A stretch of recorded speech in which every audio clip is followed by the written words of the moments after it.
नमस्कार शेतकरी मित्रांनो, कांदा उत्पादक शेतकरी बांधवांसाठी आजच्या क्षणाची सर्वात महत्त्वाची आणि मोठी बातमी. कांद्याचे भाव वाढणार का? कांद्याचे भाव वाढणार तर किती वाढणार, कशामुळे वाढणार, काय त्या संदर्भातील महत्त्वाची आणि मोठी बातमी संपूर्णपणे आपण या व्हिडिओच्या माध्यमातून घडामोड आपण जाणून घेणार आहोत. तरी महाराष्ट्रातील तमाम कांदा उत्पादक शेतकरी बांधवांना नम्रतेची विनंती, व्हिडिओ शेवटपर्यंत बघा. अतिशय महत्त्वाचा हा व्हिडिओ आहे.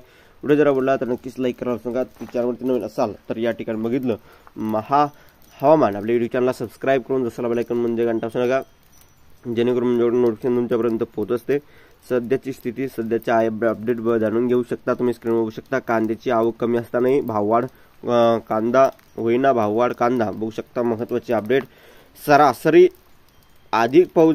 सरासरीपेक्षा अधिक पाऊस झाल्याने जिल्ह्यातील अंदाजित 5000 हेक्टरहून अधिक क्षेत्रावरील कांदा खराब झाला आहे. याशिवाय उत्पादनातही मोठी घट झाल्याची वस्तुस्थिती आहे. बघू शकता. गत वर्षीच्या तुलनेत सध्या आवक निम्म्याने कमी असताना आणि निर्यात सुरू असताना देखील कांद्याच्या दरात अपेक्षित सुधारणा झालेली नाही. अजूनही कांद्याला प्रति क्विंटल दर 3000 रुपयाच्या आतच असल्याचे चित्र सोलापूर बाजार समितीत पाहायला मिळत आहे.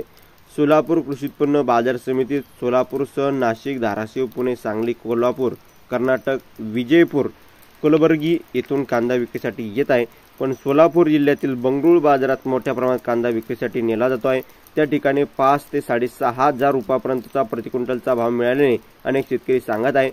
परंतु सर्वांनाच त्या ठिकाणी कांदा नेण्याने भाडे परवडत नसल्याचे अनेक जण सोलापूर बाजार समितीत कांदा घेऊन येत आहे.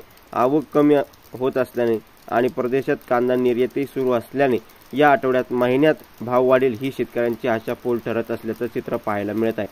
आणि शेतकरी मित्रांनो, पावसामुळे कांदा पिकाचं नुकसान तर झालं आहे. मागणीच्या तुलनेने पुरवठा कमी झाल्याने कांद्याच्या भावात वाढ ही साहजिक होणारच आहे. परंतु शेतकऱ्यांना एक धास्ती झालेली आहे. शेतकऱ्यांच्या मनात निर्यात बंदीची धास्ती आधीच आहे. कारण की पूर्वानुभव पाहता या ठिकाणी सरकार वारंवार शेतकऱ्यांना डिवसण्याचं काम सरकारने आजवर केलेलं आहे. त्यामुळे ही परिस्थिती आहे. तर धन्यवाद मित्रांनो. माझा व्हिडिओ शेवटून सबस्क्राईब करा.